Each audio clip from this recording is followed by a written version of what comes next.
Bismillahirrahmanirrahim. Alhamdulillahi rabbil alamin.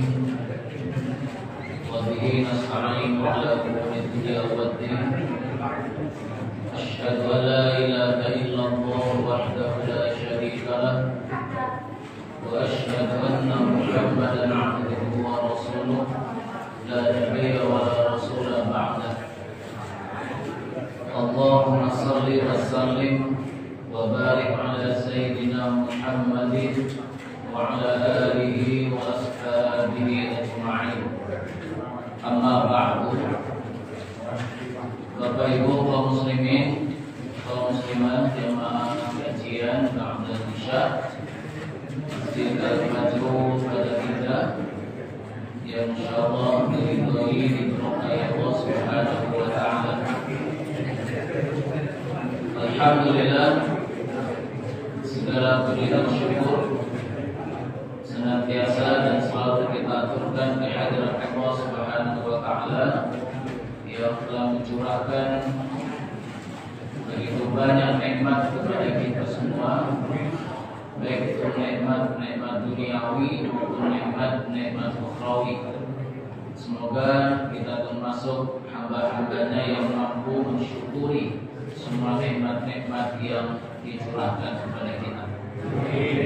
Kemudian salawat dan salam kita doakan semoga tersampaikan dari Nabi kita Muhammad sallallahu alaihi wasallam.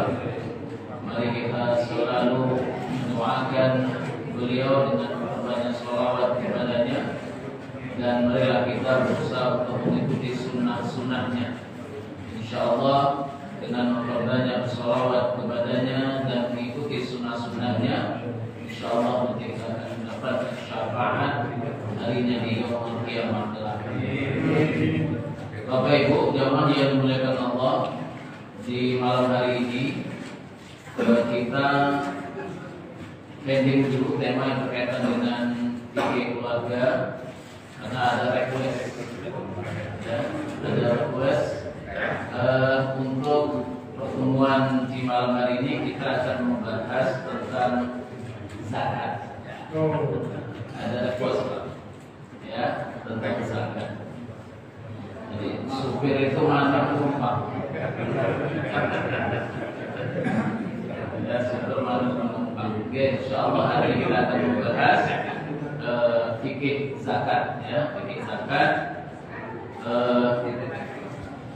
Khususnya nanti penekanannya pada pembayarannya, ya, khusus pada pembayarannya, bukan pada pengelolaannya, karena jemaah kebanyakan ini kan bukan yang mengelola zakat, tapi kan yang bayar zakat. Jadi penekanannya pada pembayarannya, ya. Beda nanti kalau komunitasnya komunitas lazis itu nanti lebih banyak pembahasannya pada pengelolaannya, ya. Sehingga nanti kita mungkin tidak akan banyak membahas tentang zakat konsumtif dan zakat produktif, ya. Nah ini nanti kaitannya dengan pengelolaan. Kita mungkin lebih banyak kepada aturan-aturan dalam pembayaran zakatnya. Baik Bapak Ibu jemaah yang dimuliakan Allah, kita awali pembahasan zakat ini dengan pengertian, ya, pengertian definisi takrif. Zakat, ya, secara bahasa itu artinya adalah bertambah, ya, bertambah. Orang Arab sering menggunakan kata-kata zakat zar'u, ya. Orang Arab menyebut dengan zakat zar'u ketika tanaman itu berkembang. Zakat bertambah zar'u itu tanaman. Jadi ketika tanaman mereka mulai berkembang bertambah, mereka mengatakan zakat zar'u. Ini menunjukkan bahwa zakat itu artinya adalah bertambah, ya, atau berkembang. Ya. Nah, namun di sisi yang lain, ya, zakat ini juga bisa bermakna membersihkan. Ya, di sisi yang lain dia juga bermakna membersihkan, sebagaimana yang disampaikan oleh Allah Subhanahu wa taala dalam surah At-Taubah di ayat 103. Ya, At-Taubah ayat 103. Di sana Allah mengatakan, A'udzu billahi minasyaitonir rajim. Khudh min amwalihim shadaqatan tutahhiruhum wa tuzakkihim biha. Ambillah zakat dari harta orang-orang kaya. Ya, ambillah zakat dari harta orang-orang kaya. Ya, tutahhiruhum, ya, untuk mensucikan mereka, wa tuzakkihim. Ada tuzaki. Tuzaki itu kata dasarnya adalah zakat. Ya, ini fi'il mudhari'nya, kata kerjanya menjadi yuzaki. Ya, maka bermakna di sini adalah membersihkan. Ya, tutahhiruhum mensucikan, wa tuzakihim membersihkan.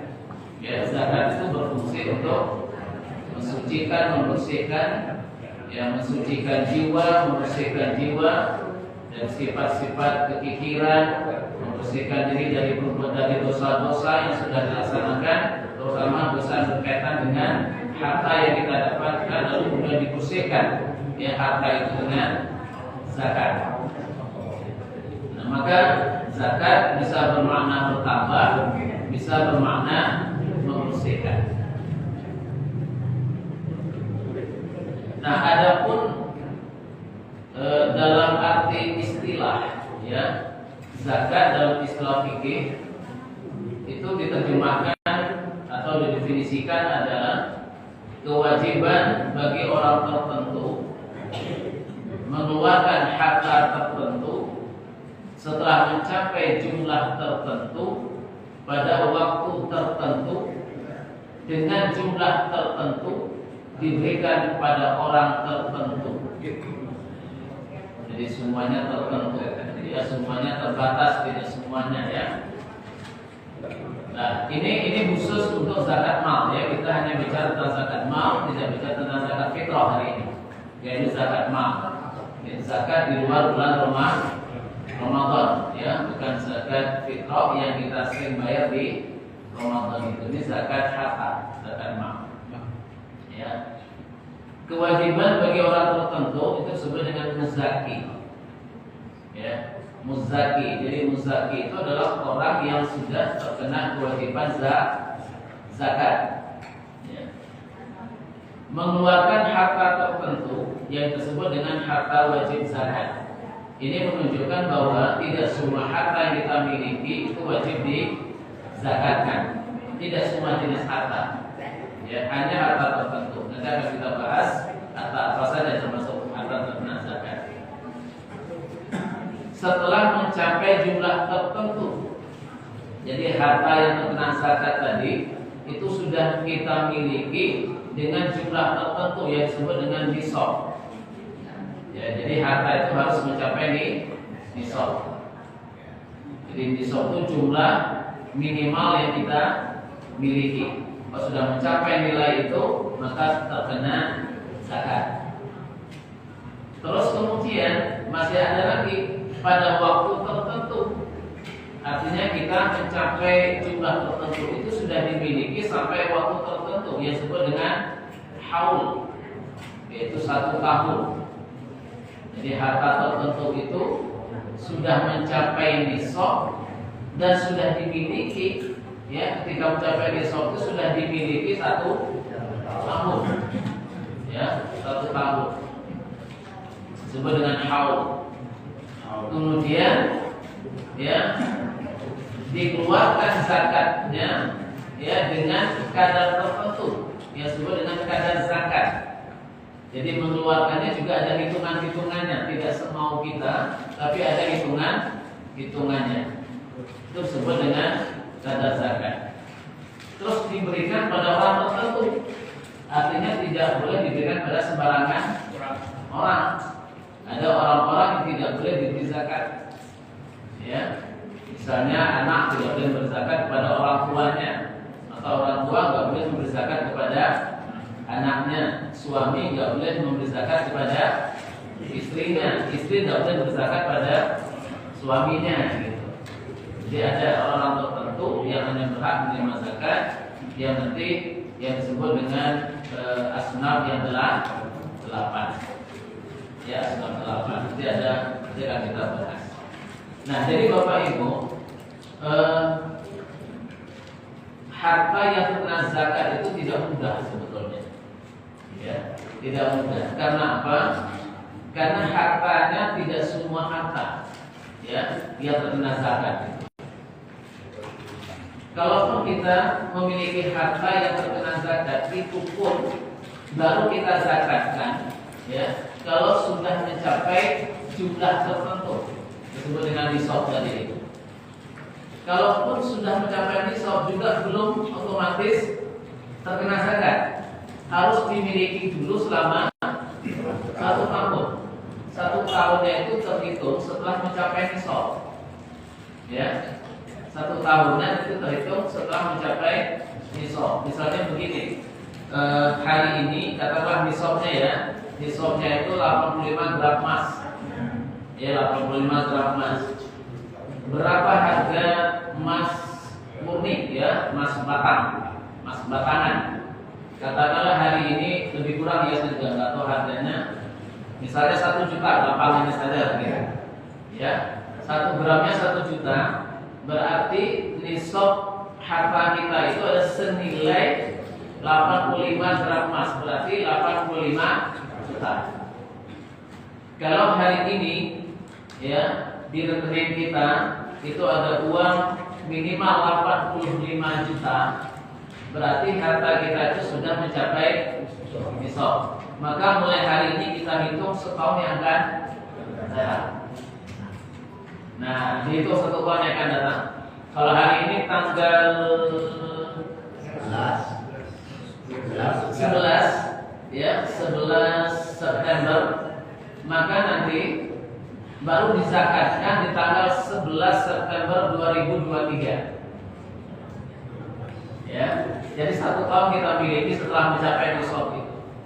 Jika dalam perjalanan haul itu ya berkurang nilainya dari 85 gram emas atau 85 juta, maka hitungan itu menjadi batal. Ya, menjadi batal. Ini September, Februari ada kebutuhan, ya, bayar sekolah anak, mungkin ada keluarga yang sakit, harus mengeluarkan harta itu untuk mengobatinya. Akhirnya uang yang ada di rekening yang tadi katakanlah 85 juta berkurang jadi 50 juta. Maka di bulan Februari itu hitungan haulnya batal. Maret dapat lagi rezeki, masuk lagi tabungan nyampe 100 juta. Berarti Maret mencapai nisab. Maret 2023. Berarti dibayar nanti 1 tahun yang akan datang Maret 2024. Itu pun dalam perjalanan 1 tahun itu nggak pernah kurang dari nisab. Nah, jadi harta terkena zakat itu nggak mudah sebetulnya, tapi nggak boleh direkayasa. Nggak boleh diakali, ya, nggak boleh diakali. 11 bulan 28 hari. 11 bulan 28 hari, tinggal 2 hari lagi ya untuk terkena zakat. Harta itu kemudian dipakai untuk membeli apa begitu. Nah, dia tidak terkena zakat gitu. Ya, sehingga dia berkurang dari 85 juta. Itu namanya berhilah. Ya, akal-akalan. Ini tidak diperbolehkan. Ya, tetap substansinya dia terkena zakat. Ya, jadi terkurang itu memang terkurang secara normal, ya, normal, bukan di terkait. Nah, ini akan kita bahas hari ini tentang muzaki atau wajib zakat, nisab, haul, qadar zakat dan mustahil. Ya. Jadi kalau kita bicara tentang zakat, kita harus bicara tentang 6 hal ini. Ya, harus bicara tentang 6 hal ini. Nah, Bapak Ibu jamaah yang dimuliakan Allah, tadi saya katakan zakat itu ada dua, ada zakat mal, ada zakat fitrah. Dan kita hari ini tidak membahas zakat fitrah, tapi khusus pada zakat mal, zakat berkaitan dengan harta. Ya.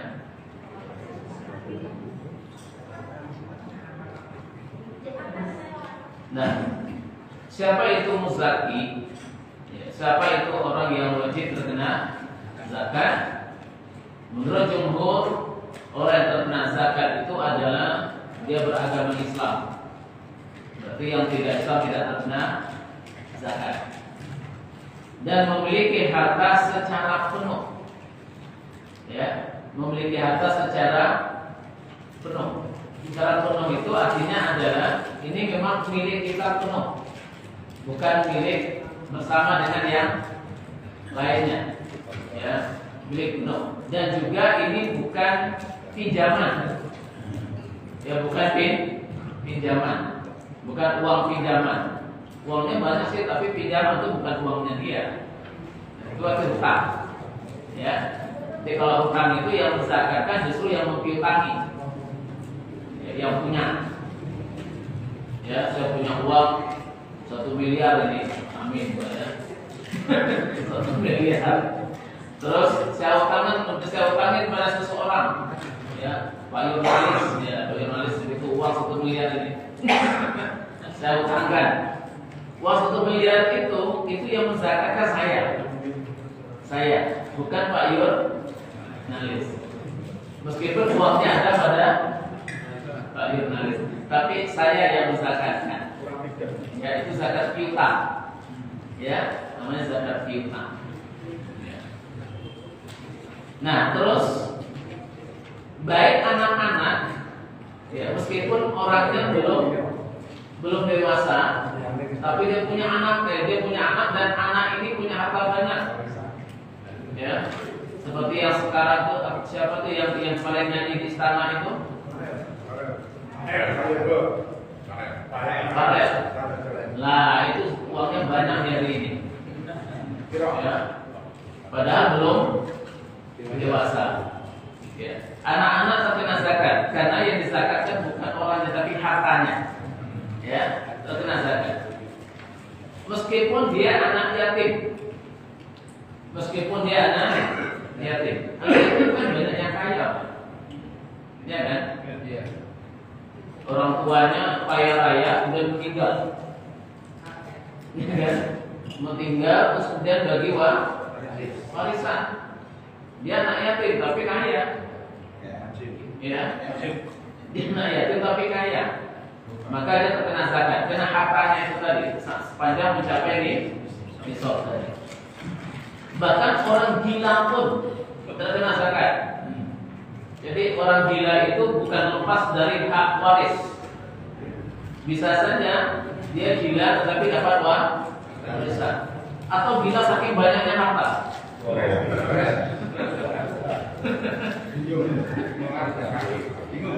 Tapi bukan gila harta, Pak.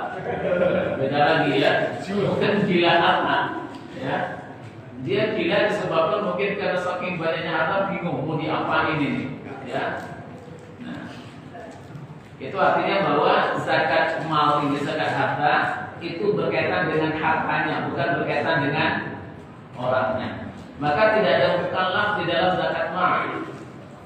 Ya, berbeda dengan ibadah makhluk, misalnya sholat, puasa. Di situ ada namanya mukallaf. Mukallaf itu harus berakal dan dewasa. Ya, berakal dewasa. Sholat kalau dia belum dewasa dan tidak berakal, maka dia tidak wajib sholat. Puasa kalau dia tidak dewasa dan tidak berakal, tidak wajib puasa. Ya, beda dengan zakat mal.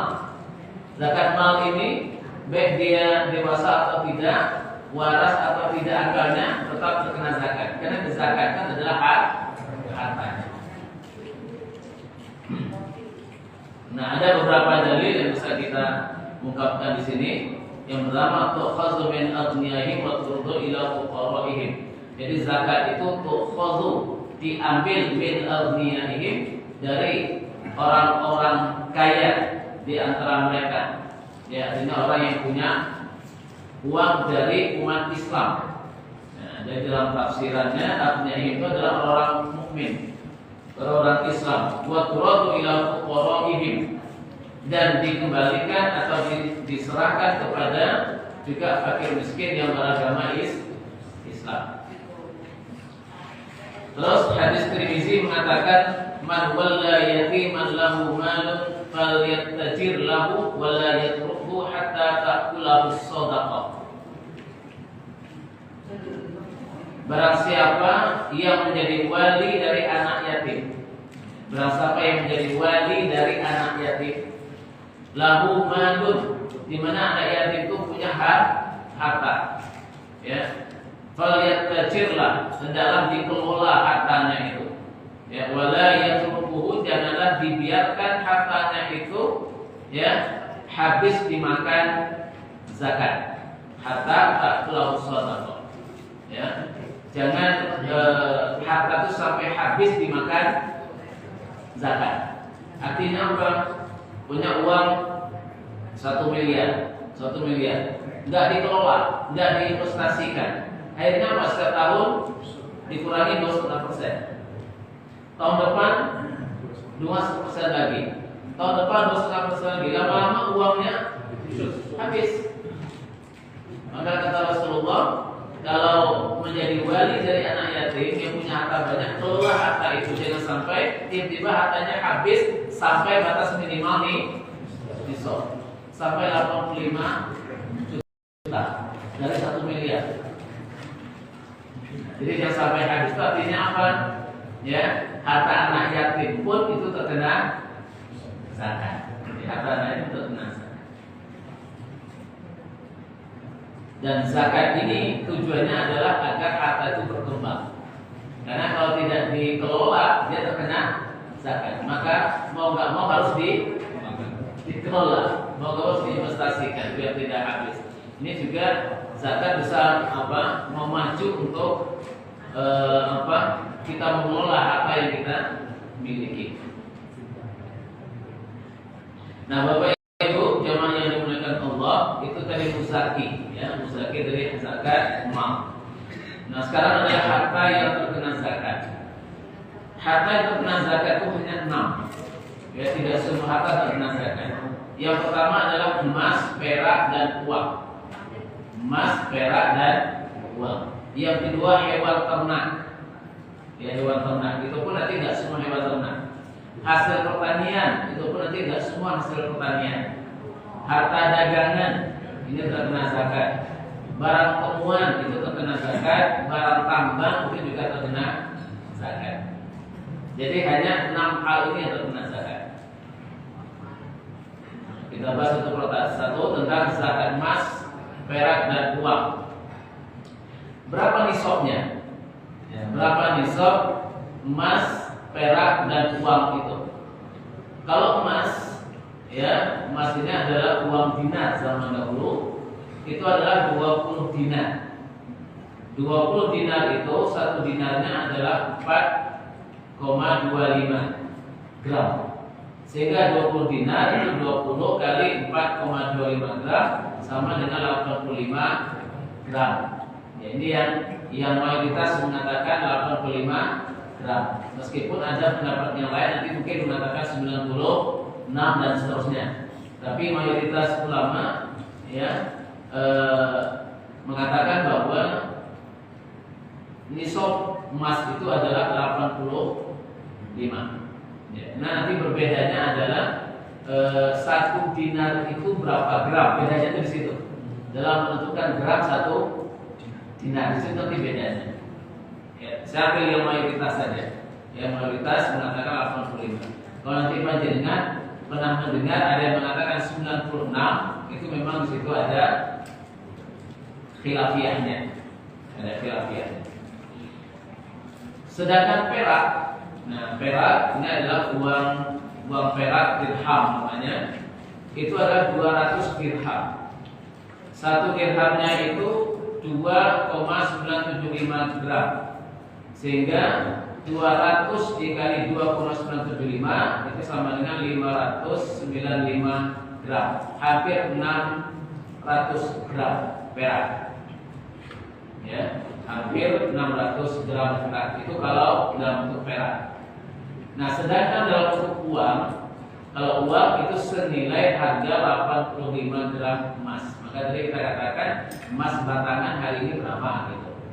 Kalau gramnya itu adalah 1 juta, berarti nisab uang kita adalah 85 juta. Panjenengan sudah nyampe nisab semua nggih Bapak Ibu nggih?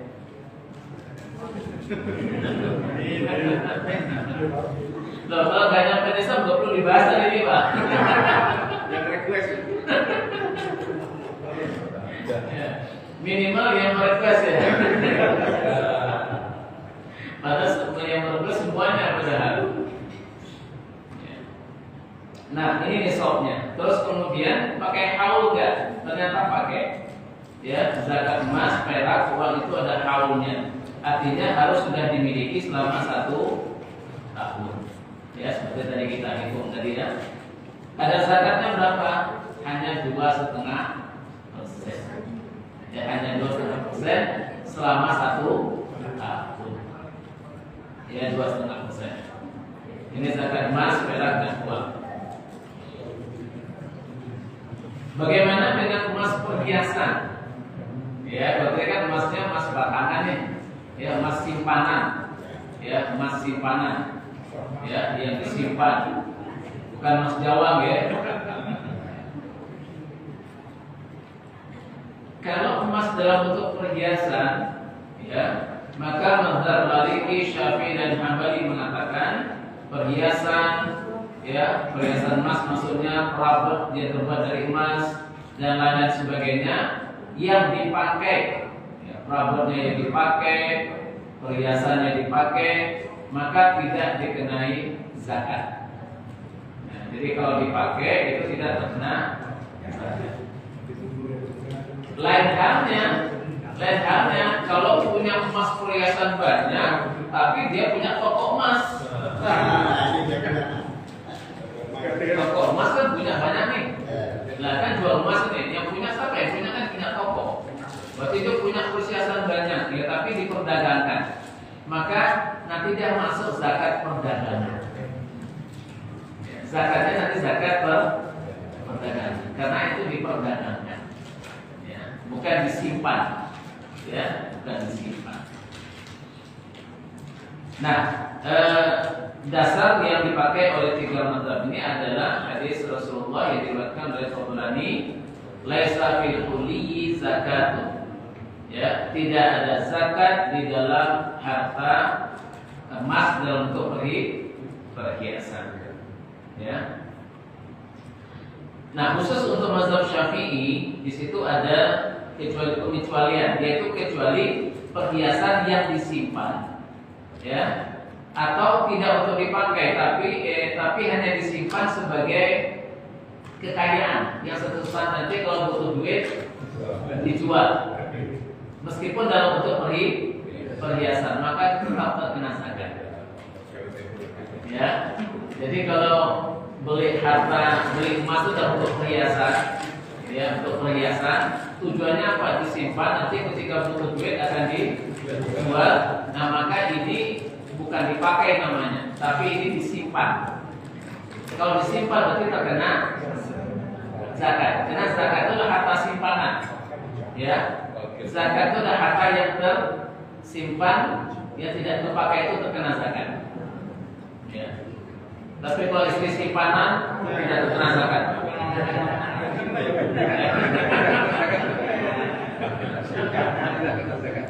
Ya, ini hanya harta simpanan yang terkena zakat. Istri simpanan tidak akan terkena zakat. Ini dosa khawatir.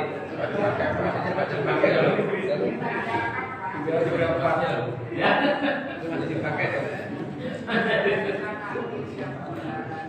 kapan dan terkena zakat dengan dipakai bersama lagi. Mazhab Hanafi mengatakan perhiasan wajib dizakatkan baik dipakai maupun tidak. Ini ada perbedaan ya. Itu mazhab Jadi kalau ada yang mengatakan bahwa harta perhiasan emas dan untuk perhiasan tetap terkena zakat jika mencapai nisab dan haul, ini adalah pendapatnya mazhab Hanafi. Berarti ada khilafiyahnya dalam hal ini. Dia enaknya Pak. Ini Siapa yang punya ternak unta? Enggak ada ya? Pak Yunalis punya unta? Kalau enggak ada, lewat saja unta. Ya ini. Jadi hewan ternak yang terkena zakat enggak semuanya. Unta, sapi, kerbau, atau kambing. Kambing kena itu Pak. Kambing kena. Jadi hewan-hewan yang dikorbankan itu Pak. Ya, termasuk. Ya. Nah, bebek yang tidak dikorbankan tidak masuk Pak. Lele juga tidak masuk Pak, tenang aja. Ya. Nah, sapi dan kerbau itu baru terkena zakat kalau sudah mencapai nisab, yaitu 30 ekor. Kalau panjenengan punya sapi 30 ekor, maka terkena zakat. Ya, zakatnya adalah 1 ekor anak sapi. Anaknya. Ya, 1 ekor anak sapi. Itu kalau mencapai 30 sampai 39. Nah, jadi dari 30 sampai 39 ada zakatnya 1 ekor anak sapi. Kalau sapinya itu berjumlah 40 sampai 59, ya, 40 sampai 59 ekor sapi, maka zakatnya nanti adalah 1 ekor sapi usia 1 tahun. Berarti yang 30 sampai 39 berarti yang belum usia 1 tahun. Berarti usia 1 tahun ini sudah tidak lagi dikatakan anak. Makanya dalam pembahasan kita yang kurban kemarin, itu kambing boleh usia 1 tahun. Ya, mazhab Syafi'i yang mensyaratkan itu 2 tahun. Mazhab yang lain itu 1 tahun bisa. Itu artinya adalah 1 tahun sudah tidak anak lagi. Ini sudah dianggap remaja mungkin ya. Remaja, kambing remaja. Nah, dan seterusnya Bapak Ibu, ini nanti tinggal dilihat saja ya. Saya juga nggak hafal nih kalau ditutup saya nggak hafal ini jumlah sekian sampai sekian berapa. Ini ya di copy saja gitu aja. Ya. Saya juga tidak hafal ya dari sekian sapi apanya ada zakatnya sekian. Gitu. Yang saya hafal cuma minimal 30 gitu aja saya hafal. Pokoknya 30 ekor sapi terkena 1 ekor anak sapi. Cuma itu yang saya hafal. Pokoknya kurang dari 1 tahun. Oke, kita lanjut. Setelah sapi, kambing. Ini bedanya cuma sedikit Bapak Ibu. Pada sapi sama kambing itu bedanya jauh sekali harganya. Saya juga tidak tahu ini. Ini sapi kambing itu 40, hanya selisih 10. Padahal kalau di sisi harga itu jauh banget bedanya. 30 ekor sapi dengan 40 ekor sapi itu kalau dinilai kan nilainya sangat jauh bedanya. Ya tapi pikir mengatakan begini. Ya. Jadi dari 40 sampai 120 itu nanti kadar zakatnya adalah 1 ekor kambing. Jadi minimal 40 ya, minimal 40, maksimal 120 itu nanti kadar zakatnya adalah 1 ekor kambing. Kalau kambingnya bertambah 1 saja jadi 121 ya. Maka kadar zakatnya langsung naik 1 ekor kambing lagi. Jadi 2 ekor kambing, ya, dan seterusnya ini. Dan ini tetap pakai haul sudah dimiliki selama 1 tahun, tetap memiliki haul.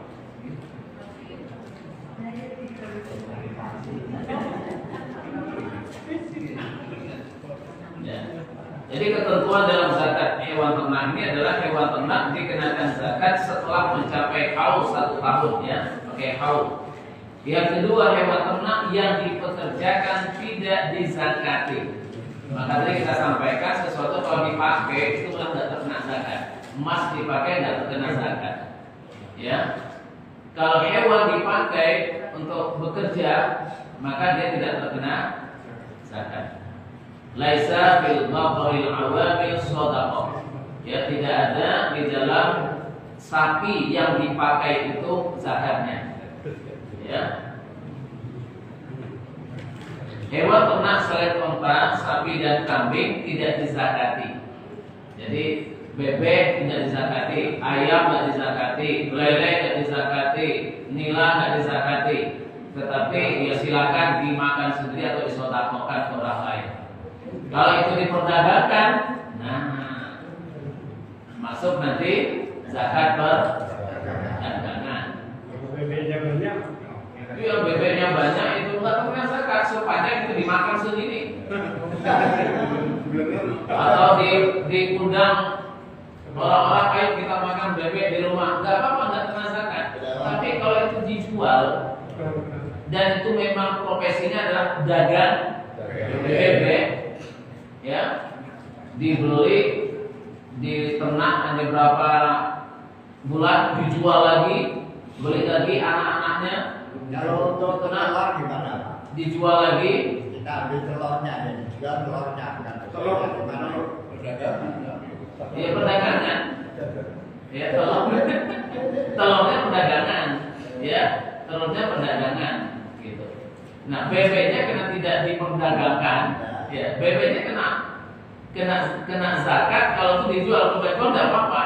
Tapi ini telurnya, telur jual, nanti dapat duit.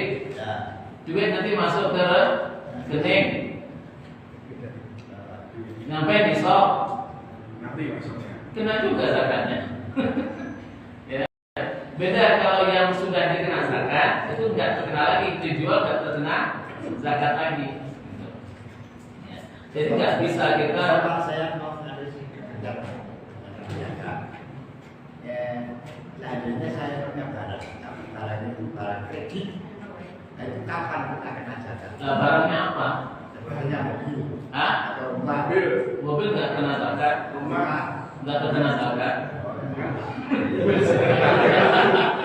Karena dipakai, makanya beli mobil banyak-banyak karena kenapa saya lagi jual. Sepanjang panjenengan punya itu, punya mobil dipakai, hari ini mobil A, Selasa mobil B, Rabu mobil C, itu nggak terkena zakat. Iya. Tapi kalau mobil di rumah itu diperdagangkan, maka terkena zakat.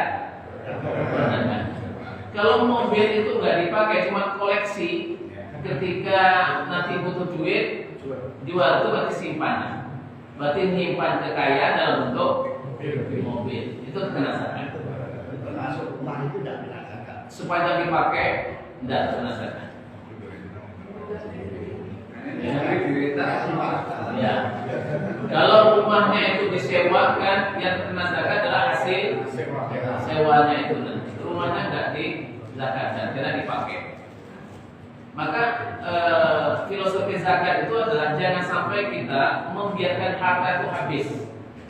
Maka harta harus dikelola. Kalau dikelola malah tidak terkena zakat, kan begitu. Tapi punya rumah nggak dipakai, nggak disewa, ya, cuma dirawatnya begitu, nanti suatu waktu butuh uang dijual, berarti rumah ini sebagai simpanan kekayaan, maka terkena zakat. Tanah juga begitu. Ya, jadi nggak bisa berilah, wah nanti biar tidak terkena zakat, kalau tabung di rekening itu nanti terkena zakat. Udah dibeli aja tanah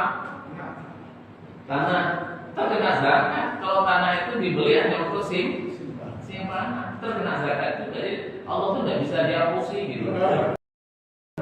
Ya, nggak bisa akal-akalan ya. Terkena juga baik. Nah, sekarang zakat hasil pertanian. Zakat hasil pertanian yang disebutkan dalam hadis yang terkena zakat itu adalah gandum, biji gandum, anggur kering dan kurma. Semua itu nggak ada di Indonesia. Ya. Nah, pertanyaannya adalah, ya, bagaimana dengan hasil pertanian yang tidak disebutkan dalam hadis itu? Nah, maka jumhur mengatakan, ya, setiap hasil bumi yang mengenyangkan dan dapat disimpan pada waktu yang lama harus dizakat, terkena zakat. Setiap hasil bumi yang mengenyangkan dan dapat disimpan pada waktu yang lama harus disakatkan. Berarti terkena beras padi di situ, mengenyangkan, jagung, apalagi kopi, kayu. Ya, yang pokoknya yang bertahan lama dan mengenyangkan, ya, maka terkena zakat. Ini menurut jumhur. Itu tidak lihat luasnya tanah itu. Enggak, ini kan jenis tanah. Kalau luas hasilnya kan masuk ke nisabnya nanti. Penghasilnya kan, penghasilnya nanti. Ya. Jadi ini jenisnya, ya, jenisnya. Kalau Hambali mengatakan setiap hasil bumi yang bisa dikeringkan, bertahan lama dan dapat ditakar harus dizakatkan. Ini dapat ditakar. Kalau nggak bisa ditakar, nggak dizakatkan. Ya, karena hitungnya susah nanti. Kalau nggak bisa ditakar, susah menghitungnya. Makanya tidak terkena zakat. Hanafi mengatakan semua yang tumbuh dari bumi harus dizakatkan kecuali kayu, rumput, tebu. Nah, ini ada penelitian ini.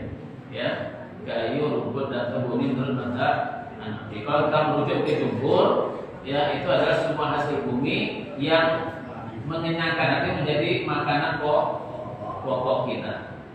Ya, dan itu bisa bertahan lama, disimpan, itu wajib dizakatkan.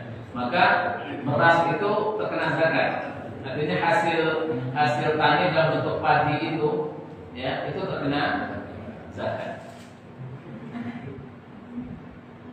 Nah, berapa nisabnya? Ya, nisabnya kalau anggur, kurma, biji-bijian, gandum termasuk beras, ya, itu adalah 5 wasak. 5 wasak. Satu wasaknya adalah 60 sok.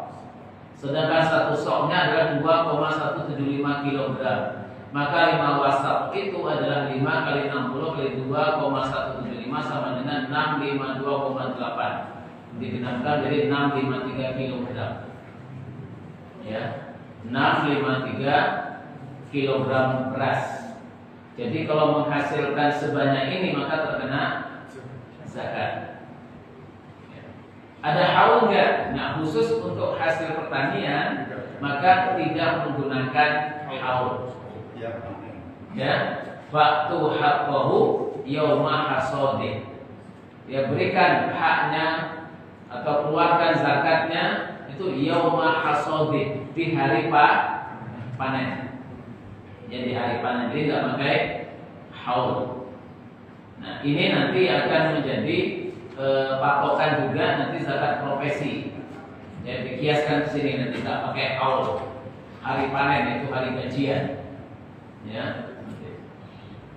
Kadar zakatnya berapa? Kadar zakatnya kalau ada hujan itu 10%, kalau tidak ada hujan 5%. Jadi tidak ada hujan itu berarti menggunakan biaya kan?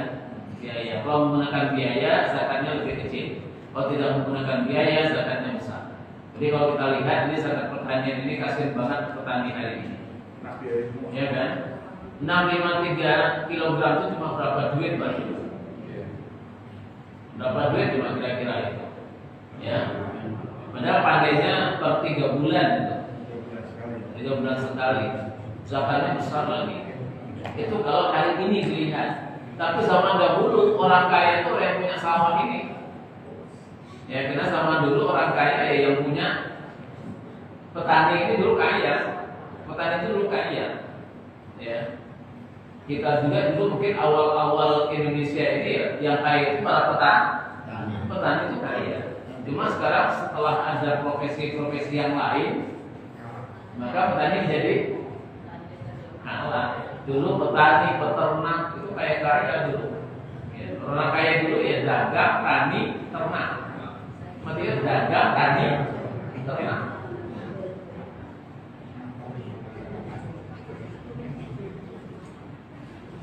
Oke, zakat perdagangan ya. Nisabnya disamakan dengan nisab emas. Jadi semua harta yang ada di toko itu dihitung berapa. Ya, nilai harganya berapa? Semua yang ada di toko itu dihitung. Kalau nanti jumlah barang yang ada di toko itu mencapai 85 juta untuk yang hari ini, maka toko itu, pedagang di toko itu wajib terkena zakat. Ya, kalau sudah mencapai 85 juta. Ya. Itu namanya omset apa aset? Kurang utang. Yang ada saja namanya apa? Aset. Kalau nggak ada stoknya, Ya. nggak ada stoknya, nggak ada pemain. Kalau kurang dari nilai itu enggak terkena zakat. Ya nanti kita buat ilustrasinya nanti insyaallah. Ya kadar zakatnya, nah ini ada haulnya 1 tahun. Ya kadar zakatnya 2,5%. Jadi yang tidak pakai haul itu adalah hasil pertanian. Ada haulnya. Barang tambang disamakan dengan nisab emas.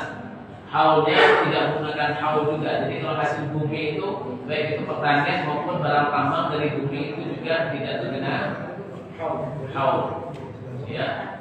Cuma zakatnya lebih besar. Ya, menurut mazhab Hanafi dan Maliki 20%.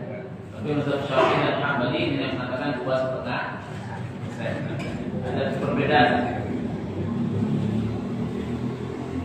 Oke, saya kira ini kita sudah tidak perlu bahas. Mustahiknya ini yang berhak menerima ini 8 golongan disebut dengan asbab yang 8 ini: fakir, miskin, amil, mu'allaf, riqab, gharimin, fisabilillah, ibnu sabil. Ya. Fakir ini memang macam-macam terjemahannya ya. Ada yang mengatakan fakir itu orang nggak punya pekerjaan sama sekali, itu fakir. Kalau miskin ada pekerjaan tapi hasilnya tidak mencukupi, dikatakan miskin. Amil itu adalah yang mengumpulkan zakat dan yang mendistribusikan zakat. Ya. Mu'allaf itu adalah orang yang keimanannya belum begitu kuat. Ya, belum begitu kuat. Kecintanya kepada Islam belum begitu kuat sehingga butuh dijinakkan, dilunakkan hatinya agar dia senang dengan Islam. Mu'alaf ini bisa orang kafir, bisa orang mukmin. Ya, orang mukmin adalah orang yang imannya belum kuat. Ya, dikhawatirkan nanti dia akan meninggalkan Islam sehingga diberi zakat. Biar dia tertarik dengan Islam. Bisa juga mu'alaf itu adalah orang kafir.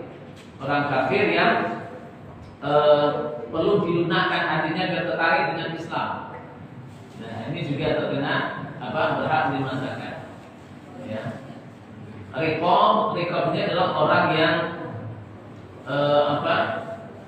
hamba sahaya yang dijanjikan untuk dimerdekakan. Jadi ada hamba saya misalnya begini, ada hamba saya tuannya mengatakan kamu akan saya merdekakan dengan syarat harus menebus diri sekian juta.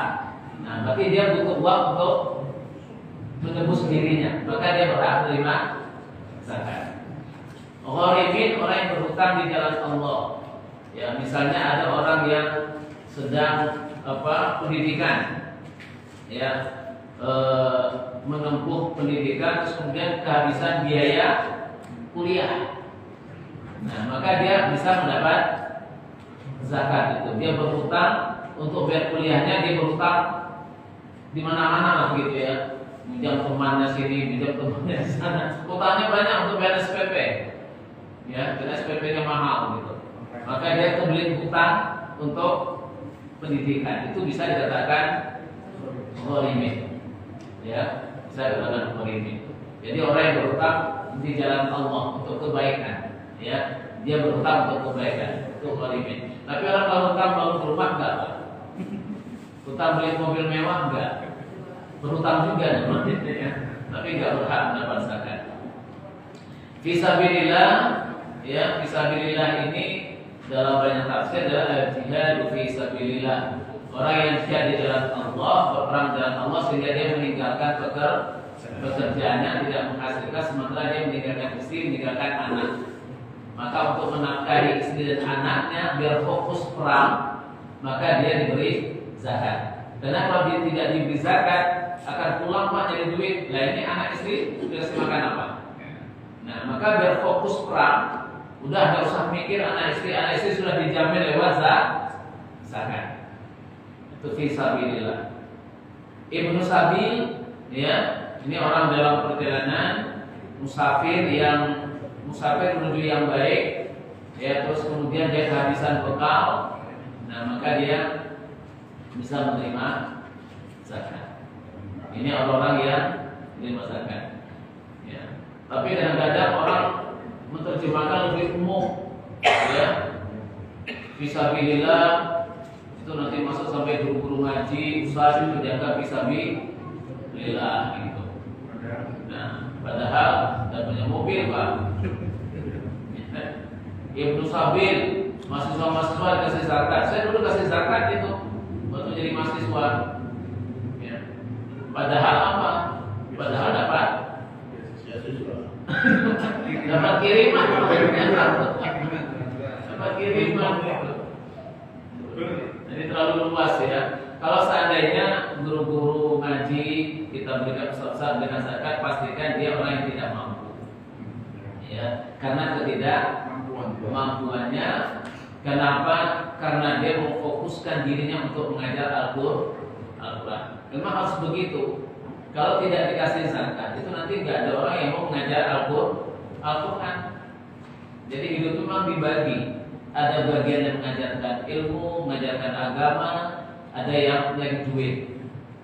Nah, kalau yang ngajar ngaji itu nggak dibayar, guru TPA itu nggak dibayar Bapak Ibu, dengan bayaran yang mencukupi kehidupan keluarganya, besok dia tidak akan mau ngajar ngaji lagi. Lalu siapa yang mengajar ngaji anak-anak kita? Ya, itu harus dihargai itu. Ya, digaji dengan digaji atau dibayar kasih zakat. Ya. Agar apa? Agar mereka betah menjadi guru ngaji. Harus dibuat betah, guru ngaji itu harus dibuat betah Bapak Ibu. Ya, kalau nggak dibuat betah nanti nggak ada yang mau ngajar ngaji. Nanti terjadi buta huruf Al-Quran. Di sini ada TPA ya? Digaji nih Pak? Nah, mantap.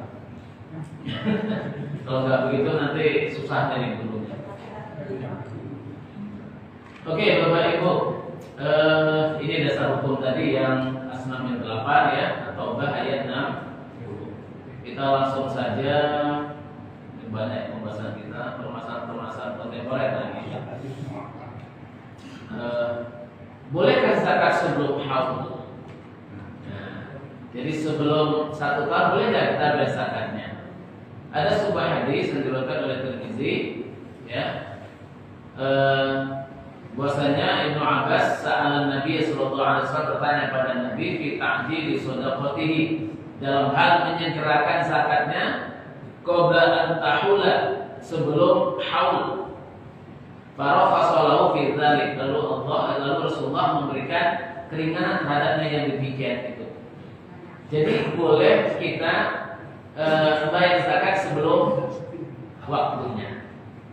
Katakanlah misalnya ini harta kita sudah mencapai nisab, tapi belum 1 tahun sudah dibayarkan zakatnya, itu diperbolehkan.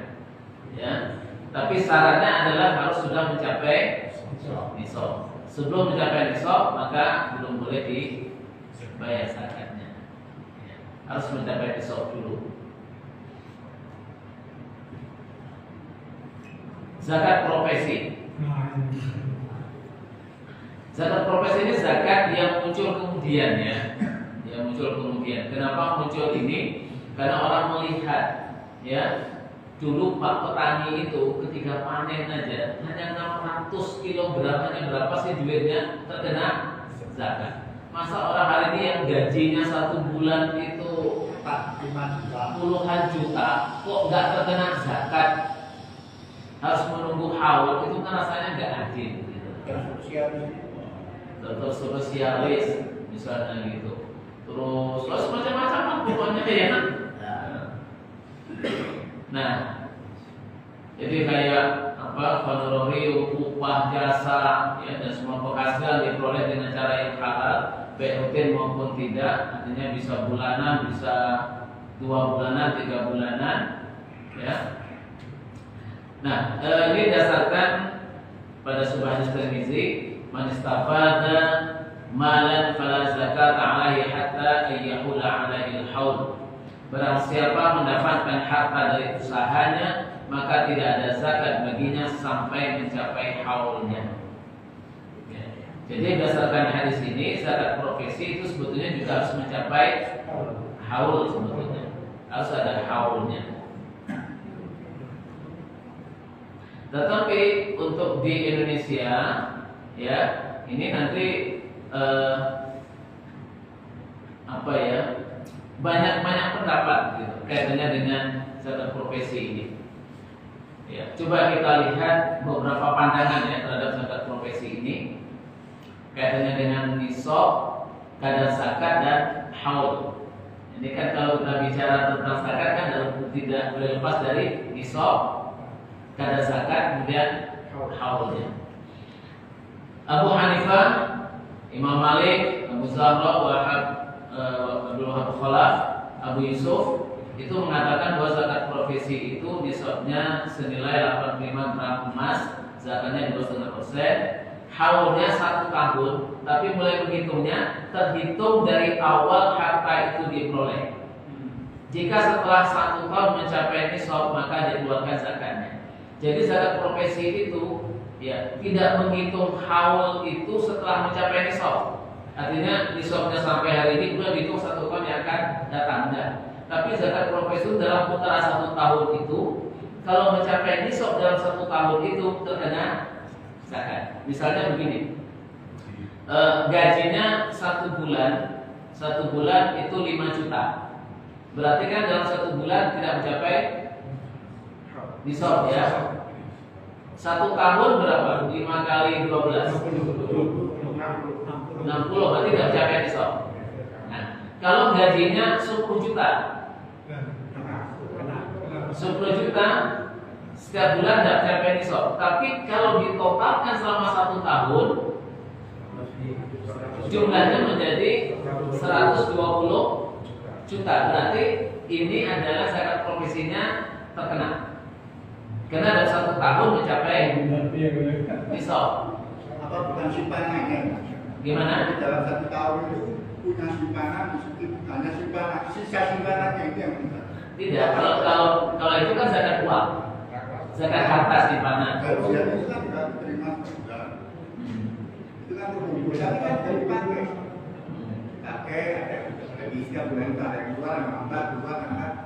Dia punya simpanan yang sisa. Tidak kemakaian. Enggak, ini penghasilan karena disamakan dengan zakat pertanian. Jadi zakat pertanian itu berapa waktu panen, ya itulah nggak dikurangi dengan kebutuhan. Itu. Karena nggak pakai haul tadi itu. Berarti bruto ya? Ya. Bruto ya. Iya, makanya bisa nanti dicicil per bulan. Misalnya gaji hari bulan ini berapa, ya dipotong gitu. Ini yang ya menurut Abu Hanifah, Imam Malik dan seterusnya ya. Jadi sepanjang 1 tahun itu mencapai nisab total seluruhnya penghasilannya, maka dia terkena zakat profesi.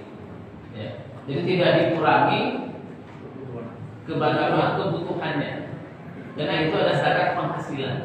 Sama dengan pertanian. Jadi pertanian itu kan tidak dikurangi berapa biaya perawatannya, kan tidak dikurangi. Pokoknya panennya berapa mencapai lebih kurang 5 berapa tadi 509 sekian, ya 653 ya. Nah itu sudah terkena zakat pertanian, tidak dikurangi. Misalnya ini nanti berapa biayanya, kurangnya nanti di kadar zakatnya ada yang 20, ada yang itu tadi kurangnya di situ. Kalau mengeluarkan biaya zakatnya lebih kecil, 5 ya, 5% dan 10% ya. Jadi semakin besar biaya zakatnya kecil, tapi dia tidak menjadi pengurang atas zakat. Jadi biaya itu tidak mengurangi harta yang dizakatkan. Gitu. Jadi bisa saja nanti orang pengeluarannya banyak gitu ya, habis zakatnya. Gitu. Nah, kalau menurut Ibnu Abbas, Ibnu Mas'ud, Muawiyah, Umar bin Abdul Aziz, Zuhri Az-Zai, ya, ini mirip nisabnya 85 gram emas, zakatnya 26%. Yaitu halnya ketika mendapat harta yang sudah mencapai nisab. Hal ini dikiaskan dengan hasil pertanian. Jadi hanya kena zakat kalau pas dapatnya mencapai nisab, tidak dikumulasikan. Ya. Jadi hanya gaji yang hari ini gajinya 85 juta. Ya kena. Yang gajinya mencapai nisab. Jadi memang khilafiyahnya luar biasa di zakat profesi. Nanti kita lihat fatwa MUI yang mana gitu kan. Syafi'iyah dan Hanabilah sama nisab dan qada zakat, cuma haulnya setahun sekali dihitung semenjak harta itu diperoleh. Berarti mirip dengan yang di atas. Ya, dihitung semenjak harta diperoleh. Ya. Nah, fatwa MUI. Fatwa MUI di Indonesia ini adalah nisabnya 85 gram emas, berarti dikiaskan ke emas, bukan ke zakat pertanian. Zakatnya 5,5%.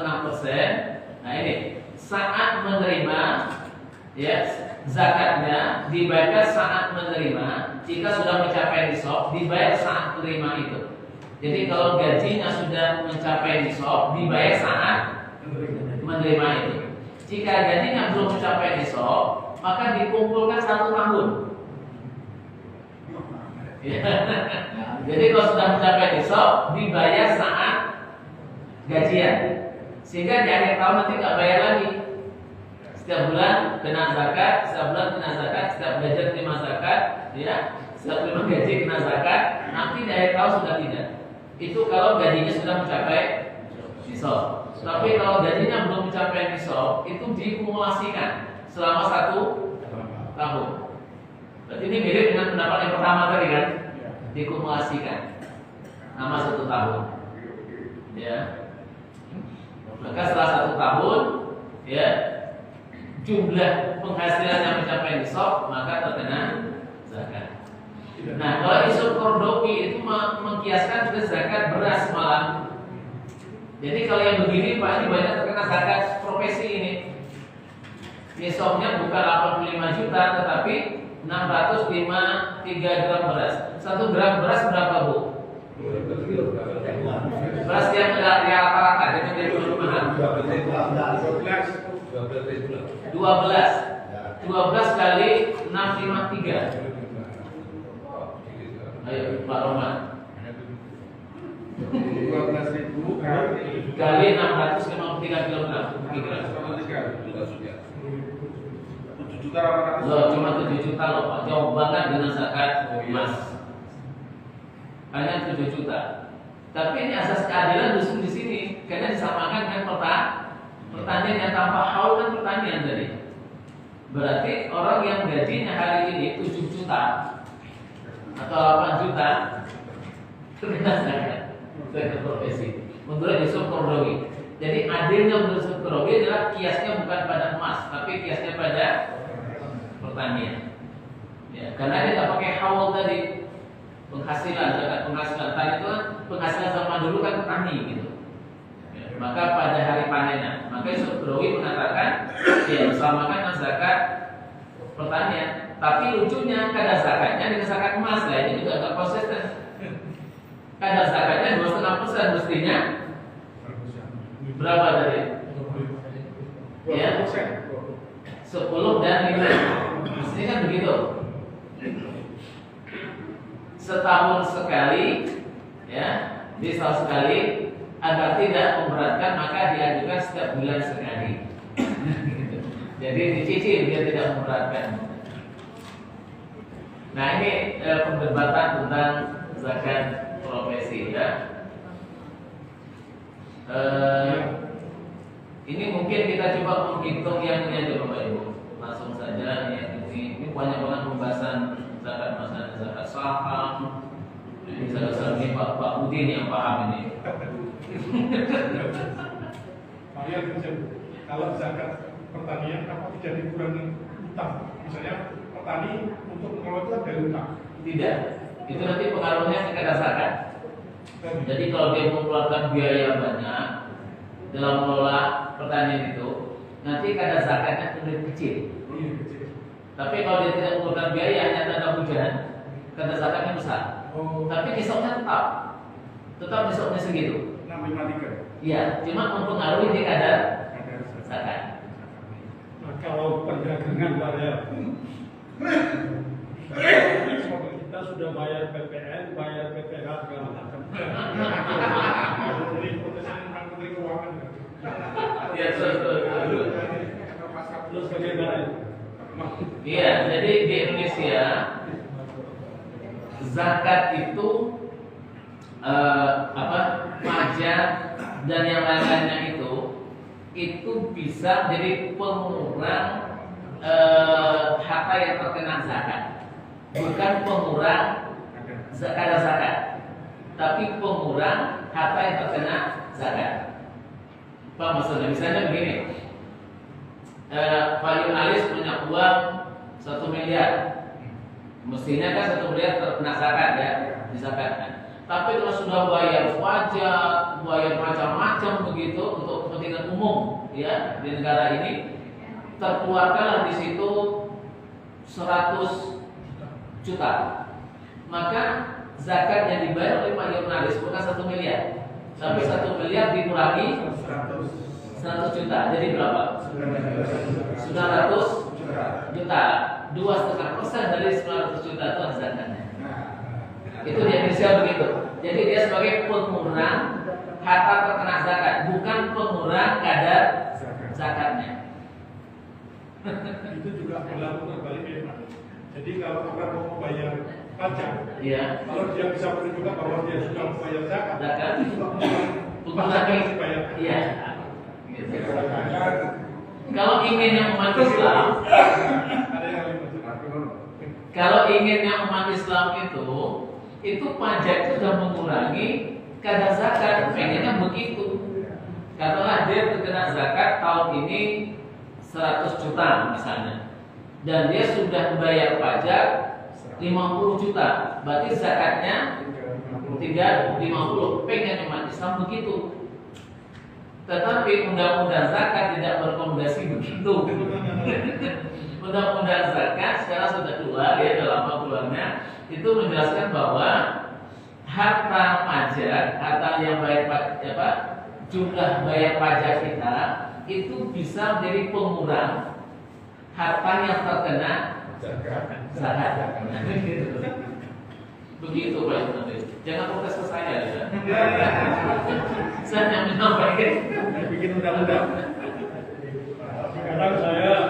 Sekarang umpamanya pada kita trading itu kan datang jual. Tapi ada profit. Terus kita ingin untuk menjaganya dari mana? Dari profit itu atau dari pokoknya? Iya, jadi keuntungan itu menyatu ke pokok. Kenapa? Jadi sebagai penambah. Misalnya begini, ini kita kan nabung nih, sama ini logikanya begini, kita nabung, uang kita sudah mencapai 100 juta, berarti kan sudah mencapai besok 1 juta. Bulan Januari 2022 sampai Januari 2023, ini uangnya nambah terus. Setiap bulan nambah, sehingga yang terkena zakat di akhir bukannya 100 juta, tapi seluruh tambahan dari Januari sampai Desember dari 100 juta jadi 1 miliar, maka zakatnya adalah 1 miliar.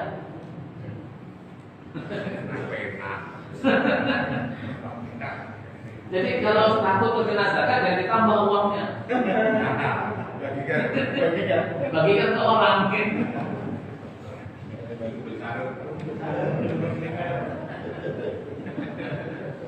Ya, mungkin begitu saja ya. Kalau kita sudah jawab saja, segera sudah tersampaikan semuanya ini. Ya.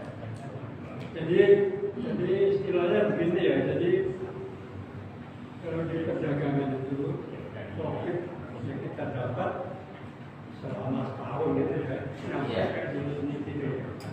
ya apa aset kita plus profit. Nanti dikurangi utang piutang. Utang piutang berkaitan dengan perdagangan, bukan utang piutang berkaitan dengan yang lain. Ya. Kalau utang piutangnya itu nanti mengurangi yang tabungan. Misalnya panjenengan punya tabungan sekian ratus juta, tapi punya hutang sekian ratus juta yang jatuh tempo di tahun itu. Yang tahun itu loh ya, bukan hutang keseluruhan. Yang jatuh tempo di tahun itu sebagai pengurang. Misalnya kita punya hutang setiap tahun harus bayar sekian per tahun misalnya begitu. Nah, hutang yang jatuh tempo tahun itu pengurangnya. Sedangkan yang jatuh tempo yang akan dibayar tahun yang akan datang itu mengurangi zakat yang tahun datang. Jadi kalau zakat perdagangan itu khusus hutang yang berkaitan dengan perdagangannya, bukan hutang yang lain. Nah, mulai nanti hari ini hitung zakat.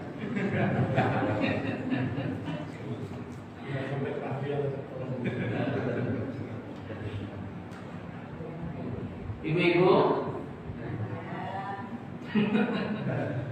ada pertanyaan, Bu?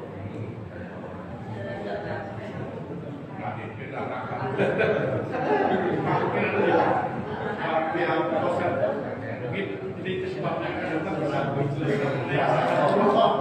Ya. sekarang kan sudah oleh MUI sudah disetujui zakat uang. Zakat uang. Zakat uang atau wakaf uang? Wakaf uang. Mungkin saya Ya. Dapat wakaf tunai, ya. Ya, jadi wakaf produktif. Ya, dia nggak apa-apa. Tapi malah requestnya itu tentang waris. Tapi khusus untuk waris, nih saya jujur saja untuk waris, saya bukan ahlinya waris, tapi saya ahli waris.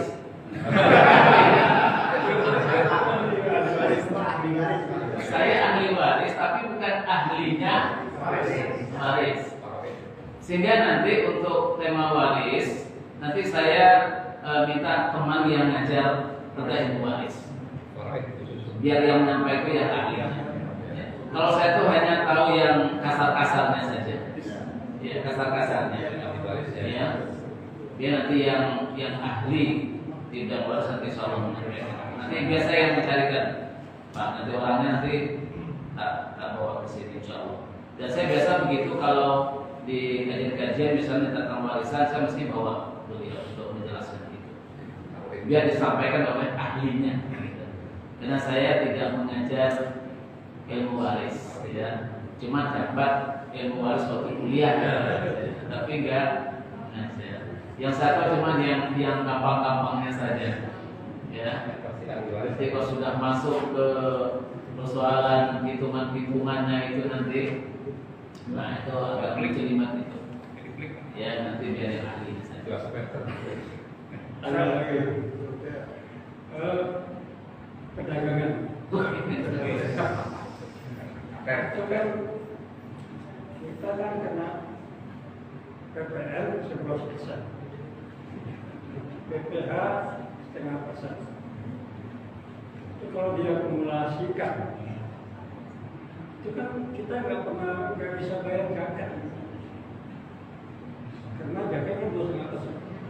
Padahal kita bayarkan kalau dikurangi itu kan jadi berapa? Artinya lebih besar dari 2,5%. Maksudnya gitu kan? Tadi kan kita sampaikan dia bukan mengurangi kadar zakatnya, ya, bukan mengurangi kadar zakatnya. Dia mengurangi jumlah harta yang akan dibayar zakatnya. Ya, jadi bukan kadarnya. Ya. Katakanlah tadi misalnya uangnya 1 miliar, uang 1 miliar. Terus kena PPN, PPH itu berapa kira-kira?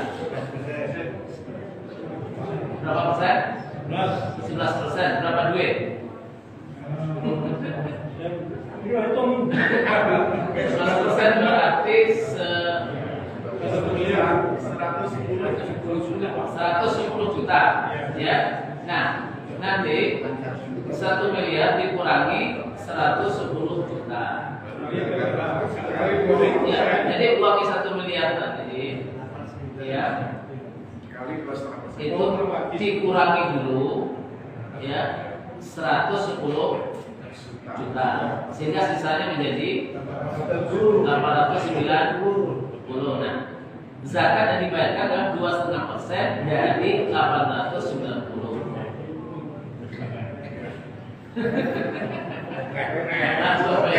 Wow, sedikit bulan kan murahnya.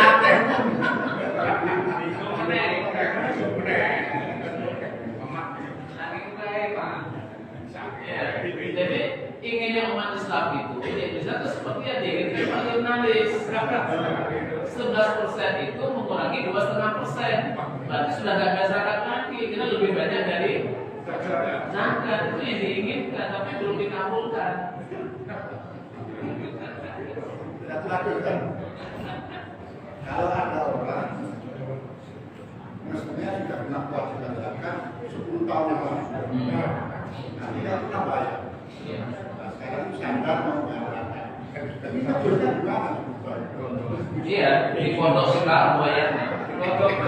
Di pondok terus kumulatifnya gitu ya. Iya, diperkirakan saja berapa uangnya. Karena kan agak susah memperkirakannya itu. Diperkirakan saja. Kita lupa kan, semoga nggak datang, tahun sekian berapa uangnya, tahun sekian berapa uangnya, kan susah. Tujuan serahkan kan? Nah, Tujuannya diserahkan pada. iya. Jadi itu sama dengan ini Pak. Kita punya piutang, ya. Ada orang pinjam ke kita, tuh hartanya sudah mencapai nisab. Tetapi orang ini kemudian uang prestasi apa bahasanya ya. Dia menyanggah kalau dia punya utang. Dia tidak mengakui kalau dia punya utang. Berarti ini dianggap utang mati. Nah, kalau piutang mati itu tidak terkena zakat. Kalau piutang mati tidak terkena zakat. Atau orang yang berutang ke kita kemudian tidak tahu ribanya entah di mana, dia menghilang, maka ini tidak terkena zakat. Tetapi jika 2 tahun kemudian orangnya taubat, kemudian dia bayar zakat, kemudian dia bayar utang, yang utangnya itu pun besar, katakanlah 100 juta atau begitu. Berarti ketika 2 tahun dia bayar zakat yang 100 juta itu, pas dia kembali ke kita harus menzakatkannya 2 kali zakat selama 2 tahun. Itu namanya zakat utang mati, piutang mati. Kalau piutang hidup, ya itu dizakatkan terus. Misalnya kita deposito, ya, kita piutangnya mendepositkan, itu terkena zakat itu. Ya, biasanya Pak Budi nawarin dulu gimana zakatnya dizakatkan oleh bank atau dipotong atau enggak. Biasanya itu bank syariah biasa menawarkan, Pak ini deposito panjenengan itu sudah sampai nisab. Ya, selama 1 tahun nanti kita potong zakatnya atau jenengan yang langsung membayar zakatnya, itu ditawarin. Gitu. Itu zakat deposito. Itu piutang sama dengan zakat piutang. Saham juga begitu. 10 kali loh. Berarti Tadi apa?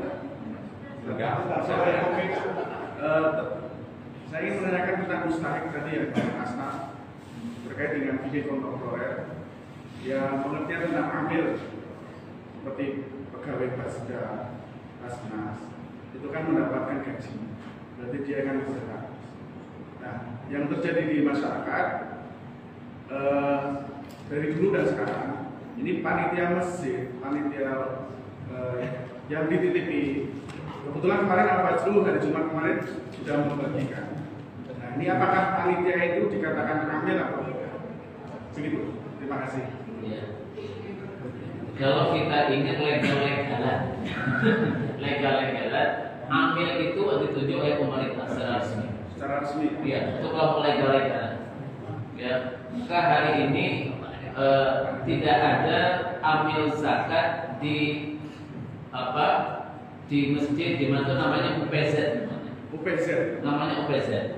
Unit Penghimpunan Zakat. Namanya UPZ. Jadi amil zakat yang diakui hanyalah Basnas.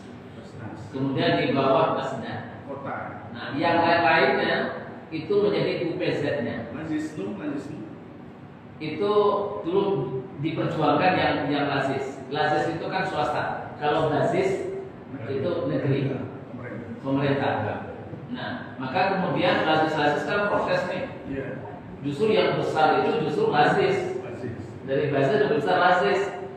Nah, kemudian setelah itu kayaknya melunak, itu lazis bisa menjadi amil. Nah, sedangkan yang ada di masjid-masjid itu tidak bisa dikatakan amil. Kenapa? Dia hanyalah UPZ, unit penghimpun zakat. Nanti dia harus menyerahkan zakat itu kepada Basda. Jadi Basda yang membagikan. Idealnya begitu. Tetapi karena begitu sulitnya, serahkan ke sana, Basda membagikan, sementara yang dibagikan adalah masyarakat yang ada di pengumpulan zakat ini. Al-Fajr mengumpul zakat dikasih Basda, nanti diberikan pada fakir miskin ada di Al-Fajr, kan sulit. Akhirnya Basnas itu hanya mencatat saja. Misalnya di Al-Fajr berapa zakat terkumpulkan, terus kemudian diberikan, disalurkan ke siapa saja, datanya tercatat di Basda. Iya. Berarti harus dilaporkan ke Basnas. Iya, harus dilaporkan.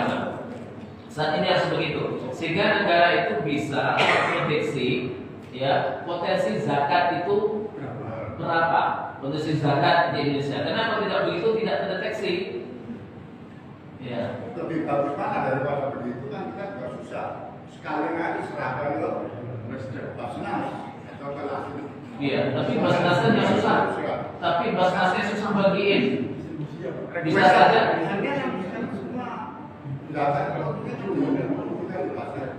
Iya, jadi kalau dikumpulkan hartanya sekaligus di situ, nanti bisa saja wilayah kita nggak dapat gitu.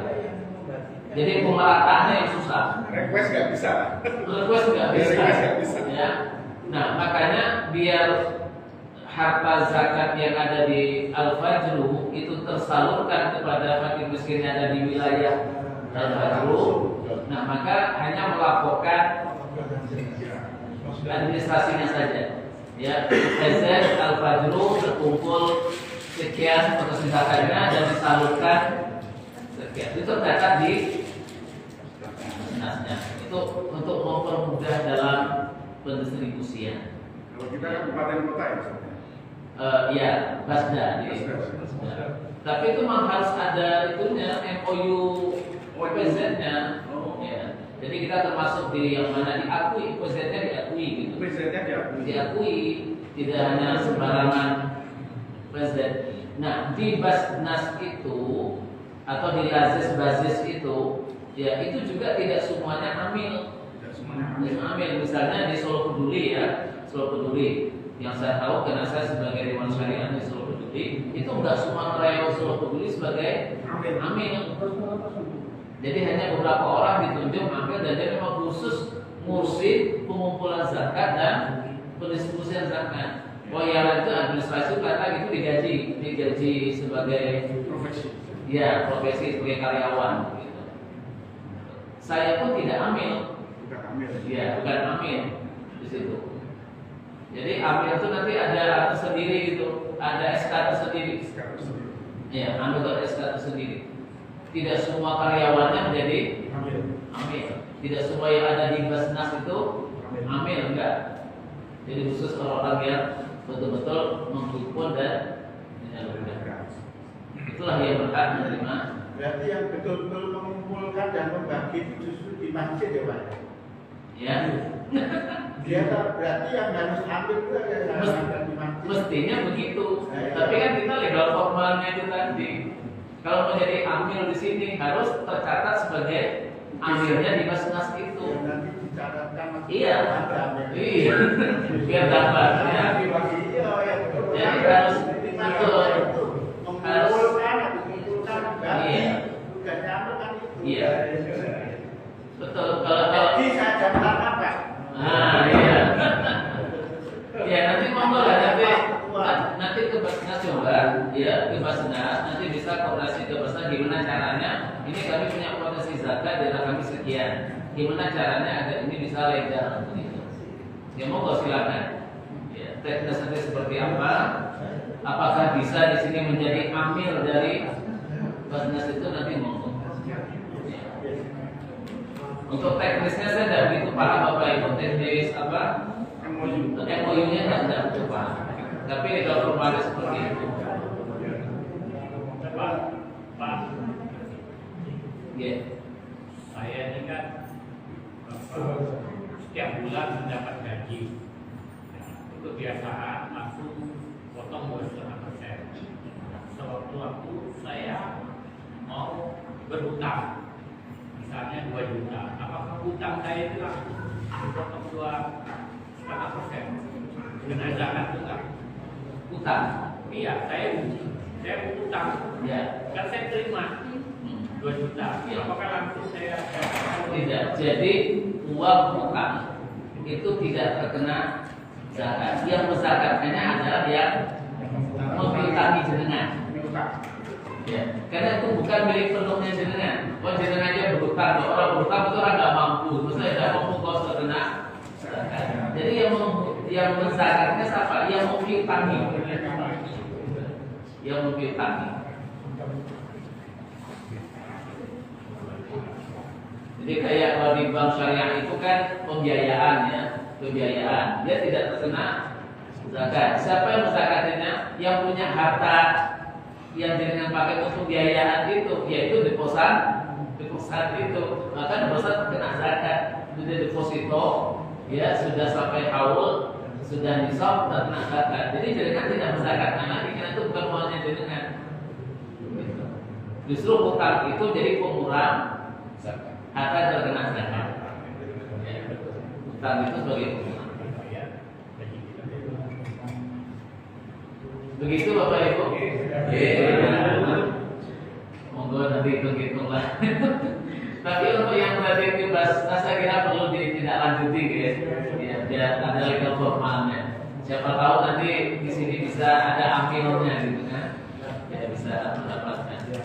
Baik Bapak Ibu, semoga ini bermanfaat ya. Tentunya saya mohon maaf tidak bisa menyampaikan seluruh materi berkaitan dengan zakat karena banyaknya yang menentukan zakat ini. Monggo nanti ke depan apakah kita ke waris atau kepada wakaf, karena di kita tentang wakaf tunai itu memang lagi booming juga sekarang ya, wakaf tunai itu ya. Monggo nanti saya manut saja. Tapi saya tunggu informasi dari panitia.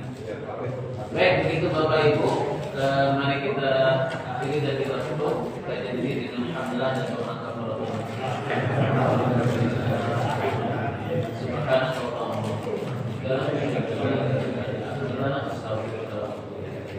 Assalamualaikum warahmatullahi wabarakatuh.